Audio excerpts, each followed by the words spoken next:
가슴 벅찬 감동과 은혜의 찬양 들려주신 우리 성가대와 또 게스트라에 우리 감사를 드립니다. 우리 다시 한번 하나님께는 영광, 수고하신 모든 분들에게 감사한 마음으로 박수합니다.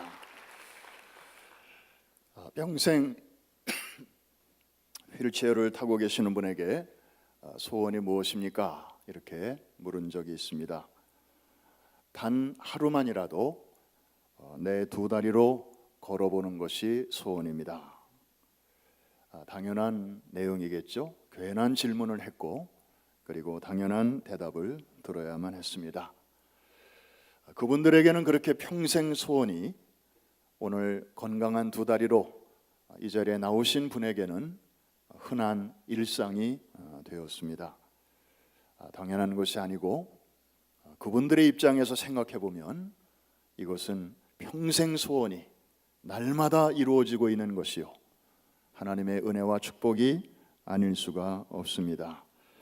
감사로 제사를 드리는 자가 나를 영화롭게 하나니 그의 행위를 옳게 하는 자에게 내가 하나님의 구원을 보이리라. 오늘도 no matter what, 어떤 상황 속에서도 믿음으로 감사한 마음으로 이 자리에 나오신 여러분들에게 우리 하나님께서 오늘 여러분들을 만나주시고 또 새 힘 부어 주실 줄로 믿습니다. 매년 1월 말이 되면 미국의 대통령은 그해 국정의 방향을 밝히는 소위 연두 교서를 발표합니다.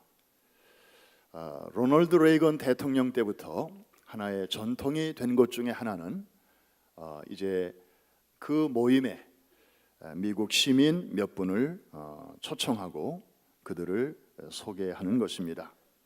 보통은 한 명 내지 두 명을 초청하는데 이번에 트럼프 대통령은 자그만치 9명을 초청하고 그들의 영웅적인 행동을 일일이 소개하며 칭송했습니다.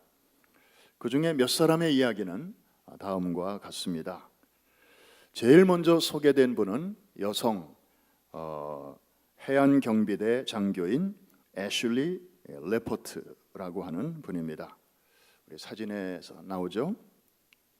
저분은 허리케인 하비가 왔을 때 텍사스 휴스턴 현장에서 제일 처음으로 헬기를 운전하고 갔습니다.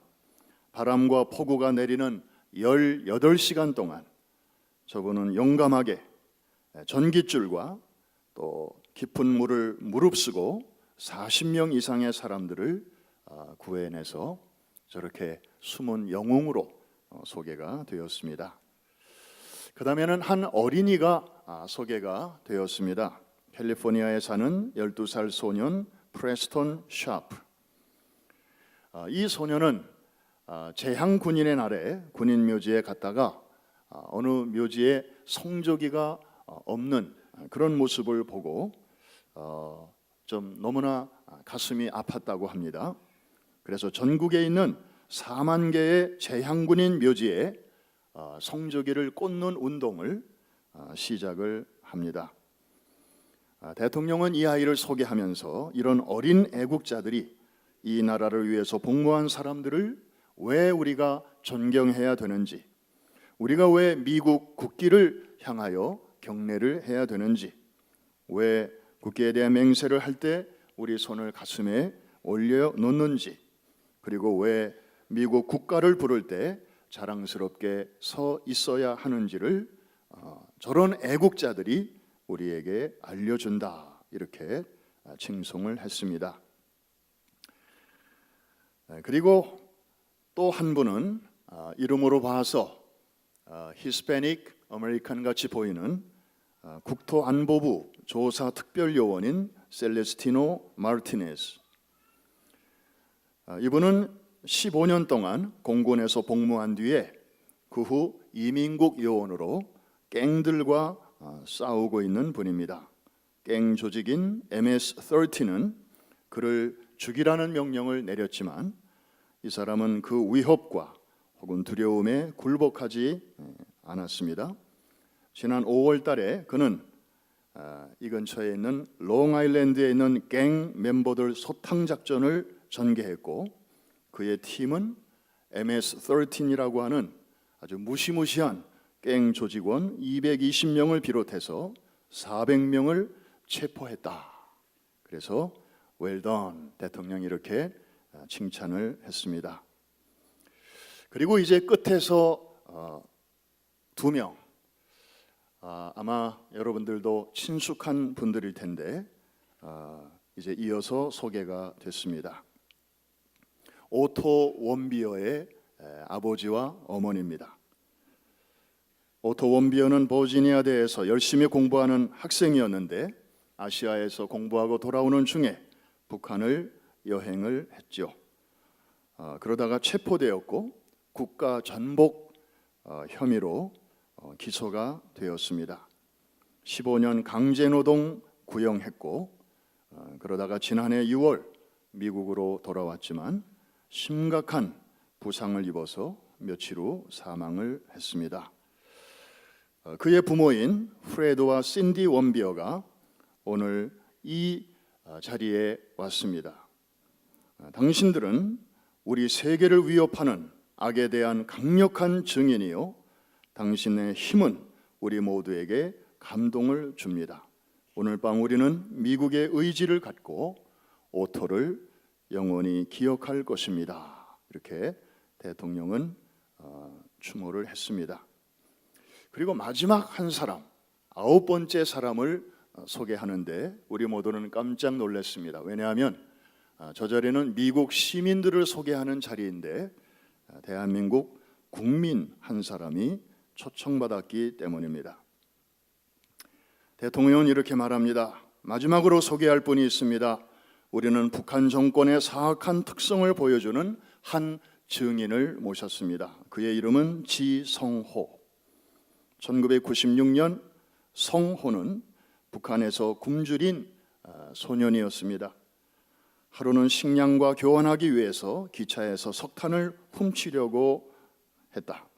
그 과정에서 그는 배고픔에 지쳐 철로에서 정신을 잃었는데 그는 기차가 자신의 다리 위로 지나갈 때서야 정신을 차렸다. 그는 마취제도 없이 여러 차례 절단 수술을 해야만 했다. 나중에 그는 중국에 잠깐 갔다가 집으로 돌아온 후에 북한 당국에 고문을 당했다. 그들은 그가 기독교인을 만났는지 알고 싶어 했다. 그는 자유로워지기로 결심했다. 그는 아버지가 만들어준 목발을 짚고 수천 마일을 여행해서 중국과 동남아를 거쳐 드디어 자유의 몸이 되었다. 그의 가족들도 같이 갔는데 아버지는 붙잡혀서 고문을 받다가 사망했고 성호는 지금 서울에 살면서 다른 탈북민을 구출하고 방송을 통해서 북한 정권이 가장 싫어하는 진실을 드러내고 있다. 그는 지금 새 다리, 곧 의족을 갖고 있다. 그가 들고 있는 오래된 목발은 그가 어떻게 여기까지 왔는지 기억나게 할 것이다. 성호, 당신의 위대한 희생은 우리 모두에게 언어, 영예이다. 이렇게 소개를 했습니다. 유일하게 미국 시민이 아닌 그런 사람임에도 불구하고 자유에 대한 갈망 그리고 억압에 대한 승리의 아이콘으로 이렇게 소개가 된 것입니다. 여러분, 이 여러 사람들의 이야기를 소개받고 또 들으시면서 여러분은 무슨 생각이 드십니까? 저도 한두 가지 이렇게 떠오르는 생각이 있었습니다.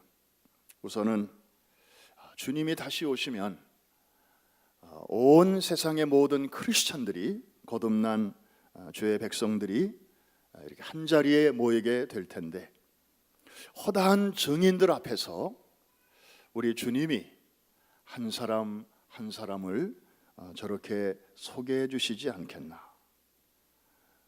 아무개야, 너는 나의 나라, 하나님 나라를 위해서 이 구석 저 구석에서 말없이 그러나 용감하게 수고하고 헌신을 했지.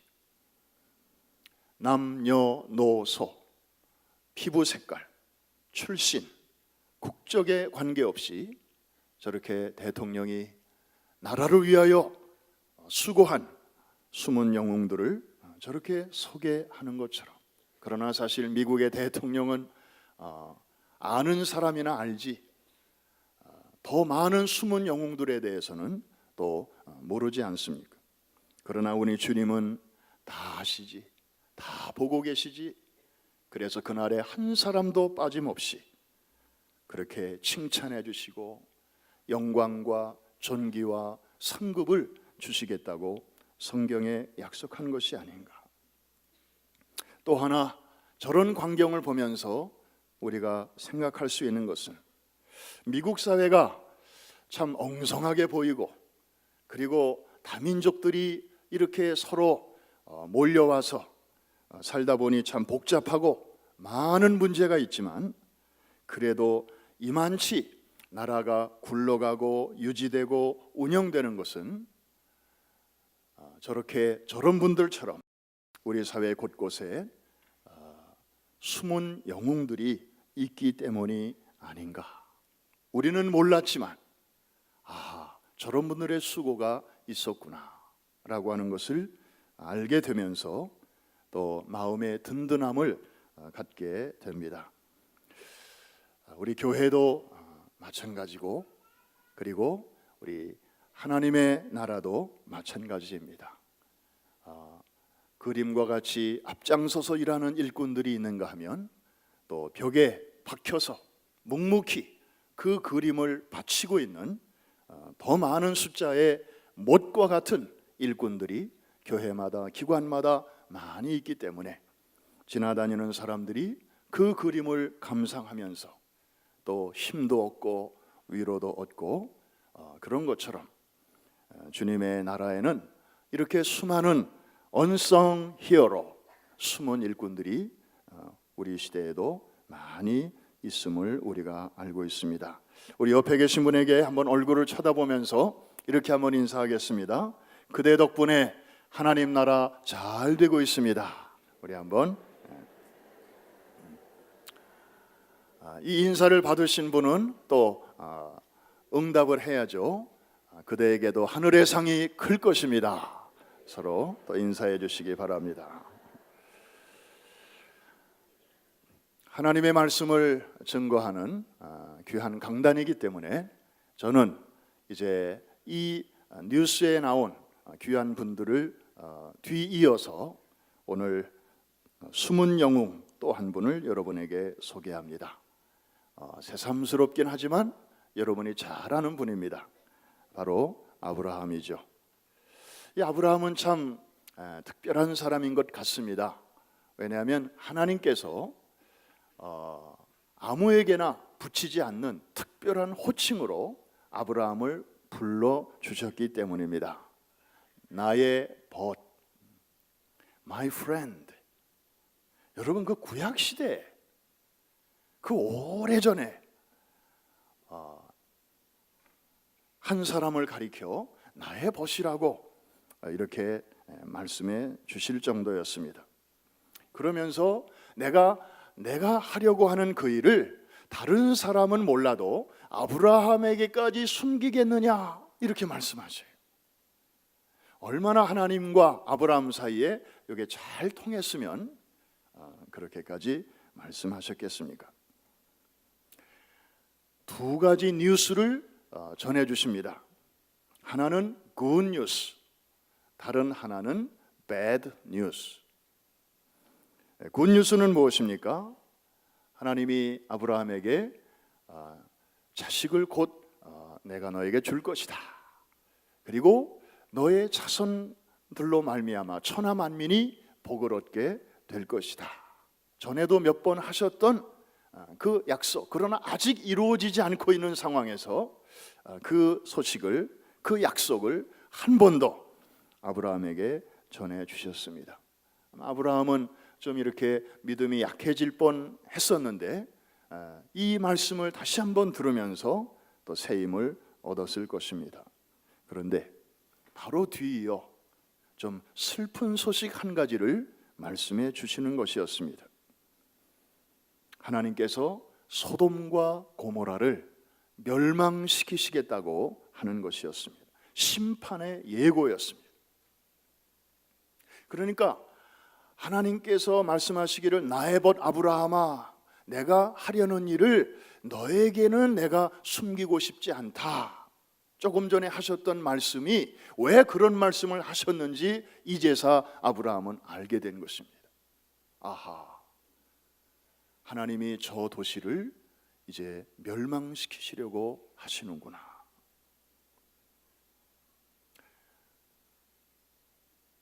아브라함은 걱정이 되었습니다. 왜냐하면 그 소돔과 고모라에는 누가 살고 있었습니까? 자기의 유일한 혈육 롯과 그의 가족들이 거기에 살고 있었습니다. 자, 여기서 잠깐 소돔과 고모라 그러면 여러분들은 그게 뭔지 다 잘 알고 계시죠? 미국 큰일 났습니다. 몇 년 전에 미국의 고등학생들에게 물었답니다. 소돔과 고모라가 무엇이뇨? 이렇게 물었으면서 1번 도시 이름, 2번 부부 이름. 그랬더니 절반 이상이 부부 이름에 동그라미를 쳤대요. 지금 미국의 청소년들이 성경에 대해서 이렇게 무식하고 무지하고, 왜냐하면 오래전부터 학교에서 성경 읽는 거 금지하고 또 크리스찬 서클들 활동을 제한하고 뭐 이렇게 하다 보니까 아이들이 그 지경까지 갔다고 하는 것입니다. 자, 굿 뉴스도 들었고 bad 뉴스 혹은 sad 뉴스도 아브라함이 들었는데요. 아브라함의 반응을 주목해 볼 필요가 있습니다. 아브라함의 자손들에게 하나님이 축복하신다, 그래서 복의 근원이 되게 하신다, 이런 얘기를 들었을 때 우리 같으면 아이고 하나님 다시 들으니 너무 좋네요, 들을 때마다 좋네요, 할렐루야, praise the Lord 뭐 이러고 일단 반응을 보이는 만도 한데 아브라함은 잠잠했습니다. 그런데 두 번째 뉴스, 소돔과 고모라를 내가 더 이상 눈 뜨고 볼 수가 없다, 저들의 죄악이 가득 찼다, 그래서 이제는 내가 멸망시키련다. 자기에 대한 얘기도 아닙니다. 남 얘기입니다. 물론 롯과 그의 가족들이 살고 있긴 하지만 사실 얼마 전에 무슨 일이 있었습니까?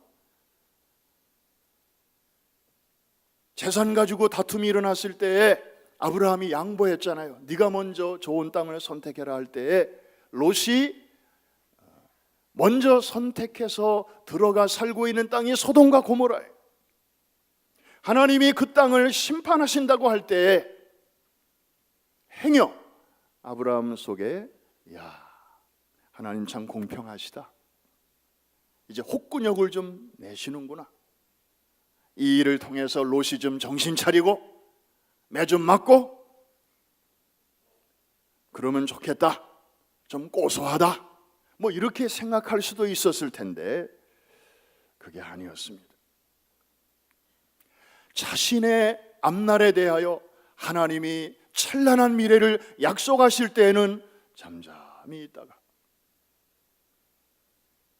자기가 알고 있는 사람들이 살고 있는 그 성의 암담한 미래에 대하여 말씀하실 때 아브라함은 벌떡 일어납니다. 다물었던 입을 엽니다. 그리고 하나님께 말하기 시작합니다. 거룩한 대화가 거기서 시작이 됩니다. 그 대화의 핵심은 이런 거였습니다. 하나님, 죄악 만점인 도시 소돔과 고모라를 하나님이 벌하시는 것에 대하여 제가 무슨 말을 할 수 있겠습니까? 저는 입이 10개라도 그거 반대할 수 없습니다. 그런데 혹시 거기에 사는 의인들까지 동시에 하나님이 멸망시키신다면 그것은 좀 하나님답지 않으신 일이 아닙니까? 23절, 24절, 25절이 바로 그런 내용입니다. 굉장히 깊이 있는 신학적 대화입니다. 어느 신학생도, 어느 목회자도 참 건드리기 어려운 그런 문제를 가지고 주님 앞에 나아가고 있습니다. 그러면서 이렇게 시작된 아브라함의 대화는요, 계속해서 이제 앞으로 나아가는데 숫자 가지고 이제 소위 홀리 딜이, 거룩한 거래가 시작이 됩니다. 처음에 50명만 있어도 심판하지 않겠다, 이렇게 시작이 돼서 그 다음에 5을 뺀 45명으로 내려가고, 아브라함도 이제 좀 면목이 있잖아요. 한꺼번에 팍 줄일 수는 없으니까 조심스럽게 처음에는 5명을 줄여요. 그러다 하나님이 오케이 하시니까 또 한 번 5명을 줄여서 40명. 하나님이 이번에도 오케이 하시니까 아브라함이 이제 배짱이 좀 생겼나 봐요. 이번에는 10명을 한꺼번에 줄입니다. 30명, 20명, 그리고 10명까지 내려갑니다. 여러분, 이 대화를 우리가 읽으면서 우리에게 뭔가 오는 메시지가 있지 않습니까? 아브라함의 신앙, 아브라함의 이 기도의 특징이 있었습니다. 그것은 한마디로 끈질김이었습니다. 사실 아브라함의 이 조카 사랑은 처음이 아니죠. 그 이전에 소돔과 고모라 지역에 이사 갔던 롯이 붙들려 간 적이 있었습니다. 저 북쪽에 사는 군대가 쳐들어와서 롯도 잡아가고 소유도 끌고 가고, 그래서 이 소식이 아브라함 귀에까지 들리게 되었어요. 그래서 이 소식을 들은 아브라함은 가만히 있지 않았습니다. 집에서 길리운 장정들로 군대를 조직해가지고 소위 민병대를 조직해서 그 먼 거리 북쪽 지역까지 이제 쫓아갑니다. 여러분, 성경에 아브라함이 여호수아처럼 무슨 장교처럼 묘사된 장면이 있습니까? 아브라함은 싸움을 별로 안 하는 사람이에요. 평화주의자예요. 싸움을 해본 적도 별로 없다고요?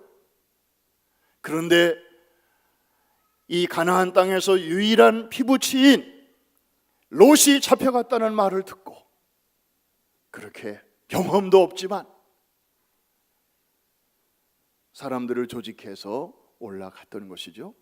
하나님이 도와주셔서 마침내 승리해가지고 사람도 되찾고 또 가축도 되찾고, 그리고 이제 금이 환양을 했던 것입니다.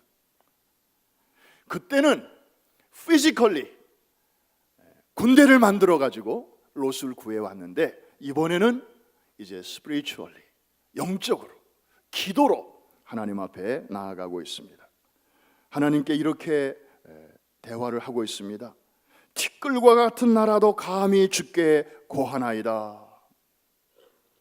내 주여, 노하지 마옵시고 말씀하게 하옵소서. 그 다음에 또 줄일 때는 주는 노하지 마옵소서. 내가 이번만 한 번 더 말씀드리겠나이다. 5번을 숫자를 줄이지요. 어렵게 그 하나님 앞에 끈질기게 매달리는 아브라함의 모습입니다. 안심이 될 때까지. 결국 아브라함은 10명까지 내려가고 더 이상 안 내려가죠. 왜 그랬을까요? 아브라함의 생각에 적어도 10명은 넘지 않겠나, 이렇게 생각을 했기 때문입니다. 롯이 있고 그의 아내가 있고 두 딸이 있고 사위가 있고, 그리고 이제 그래도 여호와를 경외하는 신앙이 있는 집안이니까 그 주변의 옆집이나 이웃집에 그래도 이들 때문에 여호와를 경외하는 그런 사람들이 몇 집은 있지 않겠는가? 그래서 10명은 이럭저럭 넘지 않겠는가? 이렇게 계산을 했던 것 같습니다. 그래서 안심할 수 있는 그 선까지 내려간 다음에는 아브라함도 입을 다물었습니다. 이 얼마나 끈질긴 모습입니까? 여러분, 성경에 보면 끈질긴 기도의 대명사가 또 한 사람 나오긴 나옵니다. 야곱이죠. 야복 강가에서 하나님과 씨름하던 그 야곱. 그런데 여러분, 야곱은 무슨 제목을 가지고 그렇게 씨름했죠? 자기를 위한 것이었습니다.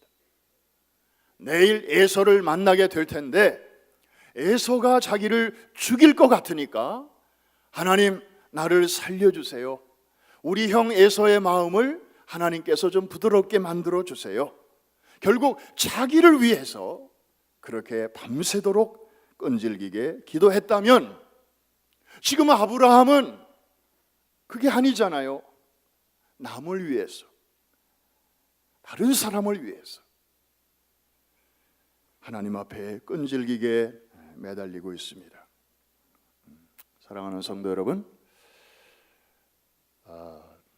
우리 어렸을 적에 참 우리 몸에 기생충이 참 많이 있었던 것 같아요. 오죽하면 학교에서 학년이 올라갈 때마다 하얀 이렇게 약을 나눠주면서 꼭 먹으라고. 약만 나눠주면 참 얼마나 좋습니까? 요거 먹고 증거를 꼭 가지고 오라고. 봉지까지 막 나눠주고. 참 요새는 그런 거 없어서 얼마나 좋은지 몰라요. 과학이 발달하고 의학이 발전하니까 이제 그런 것들은 거의 다 없어졌죠. 북한 주민들은 아직도 많이 있는 것 같아요. 지난번 탈북자 그 수술하는 거 보니까 오래전에 그냥 우리의 삶 같아요. 북한 주민들을 보니까. 그런데 어떤 분이 말씀하시기를 웬만한 기생충은 다 없어졌는데 아직까지도 우리 안에 여전히 버티고 있는 기생충이 하나 있다. 그래서 그게 뭡니까? 그랬더니 대충이라는 거예요. 대충. 뭐든지 그냥 대충 하는 거. 신앙생활을 하는 거, 안 하는 건 아닌데 대충 하고, 성경 읽는 거 대충 읽고, 기도생활 아주 안 하는 거 아닌데 그냥 설렁설렁, 헌금생활 11조 하긴 하는데 적당한 선에서 안 하는 것만 살짝 모면하고, 그렇게 신앙생활하는 모든 행태가 바로 우리 속에 그 대충 때문에 그렇다. 이해가 되시면 아멘. 정말 그런 것 같아요. 아니, 이 기생충은 도대체 어떻게 생겨 먹었길래 웬만한 약 가지고 안 들어요. 구약, 신약을 먹여도 잘 안 들어요. 끈질겨요. 부흥회를 뭐 하고 에클레시아를 갔다 오고 그때만 좀 조금 반짝하다가 약발 떨어지면 또 연초에 송근역 영신 예배 때 주여 금년에는 제가 이렇게 한번 제대로 해보겠습니다. 눈물 콧물 짜면서 결단해보지만 또 시간이 조금 지나면 요맘때쯤 되면 또 대충으로 돌아가요. 아브라함의 기도는 그렇지 않았습니다. 이야, 한두 번 하나님께 이렇게 딜을 해도 족할 뻔했는데 5번씩이나 숫자를 변경해 가면서 끈질기게 매달리고 있습니다.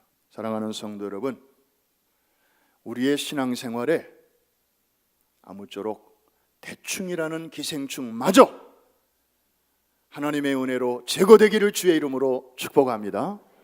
하나를 하더라도 제대로 끝까지 잘 할 수 있기를 주의 이름으로 축원합니다. 그럴 때 하나님의 역사가 나타나는 것입니다.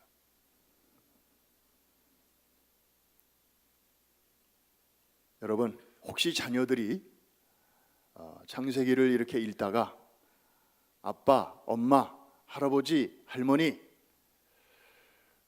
왜 소돔과 고모라가 멸망당했어요? 무엇 때문에 하나님의 심판을 받았어요?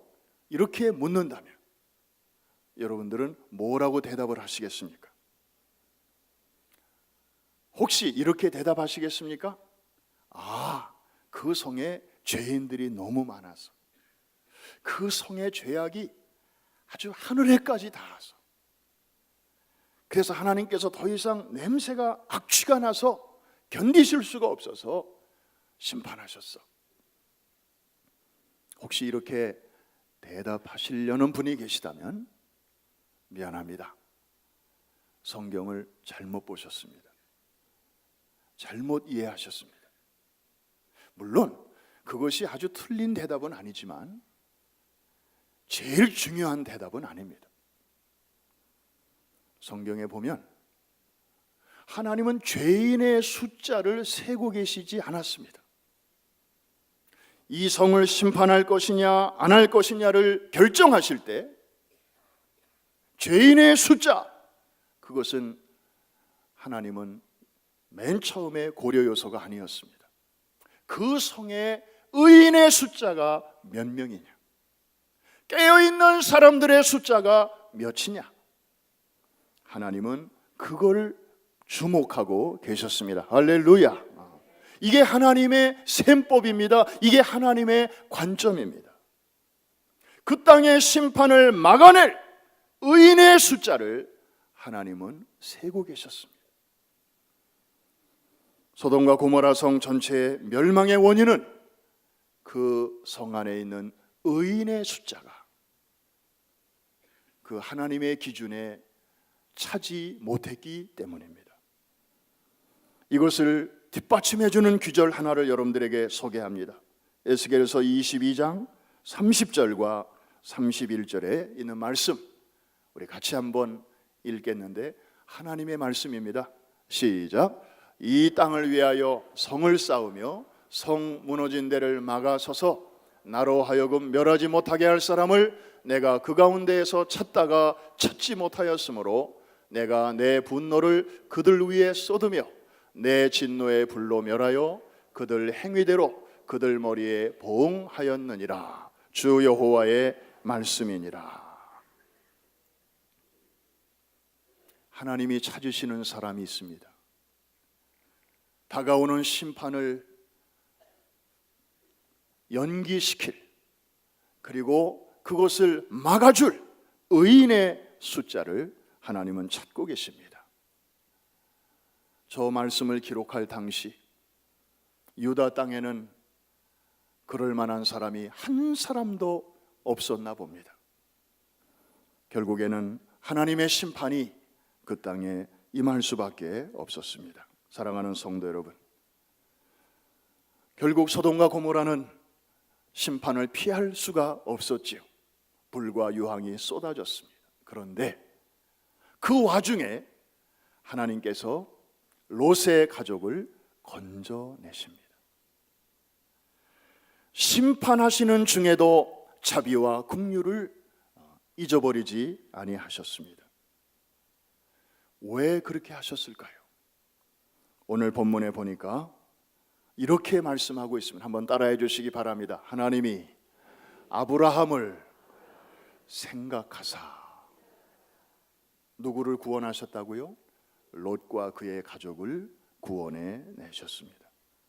생각하셨다는 것은 영어 성경에 보니까 기억하셨다는 것입니다. 아브라함을 기억하셨다. 그래서 롯의 가족을 거기서 건져내셨다. 무슨 뜻일까요? 아브라함의 얼굴 체면을 봐서 그렇게 하셨다는 것인가요? 아니죠. 아브라함의 기도를 기억하신 것입니다. 내 문제도 아니고 남의 문제이지만 다른 사람을 위하여 하나님 앞에 한 번도 아니고 두 번도 아니고 5번, 6번 끈질기게 마음에 안심이 찾아올 때까지, 이만하면 되지 않겠나 하는 안도감이 들 때까지, 물론 자기 생각이지만 하나님은 그 아브라함의 기도를 기억하셨습니다. 사랑하는 성도 여러분, 하나님은 오늘도 성도의 기도를 기억하시고 하나님께서 어떻게 하실 것인가를 판단하시고 행동하시는 것을 믿으시기를 바랍니다. 오래전에 빌리 그레엄 목사님이 책을 한 권 쓰셨습니다. 다가오는 하나님의 심판이라는 책이었습니다. 탈고를 하고 이제 출판사에 넘기기 전에 부인에게 읽어보라고 하면서 이렇게 질문합니다. 여보, 당신은 우리 시대에 하나님의 심판이 있을 것 같소? 그때 그 부인이 이렇게 대답했다고 합니다. 만약 우리 시대의 죄악상에 대하여 하나님이 심판을 내리시지 않는다면 하나님은 소돔과 고모라 시대의 사람들에게 사과하셔야 할 것입니다. 무슨 뜻입니까? 오늘날 우리 시대 사람들의 사는 모습이 지금이 소돔과 고모라 시대보다 더하면 더했지 결코 그보다 덜하지 않다고 하는 그런 진단이 아니겠습니까? 정말 그런 것 같습니다. 요즘 뉴스를 보면 정말 도덕적 해이가 이만저만이 아닙니다.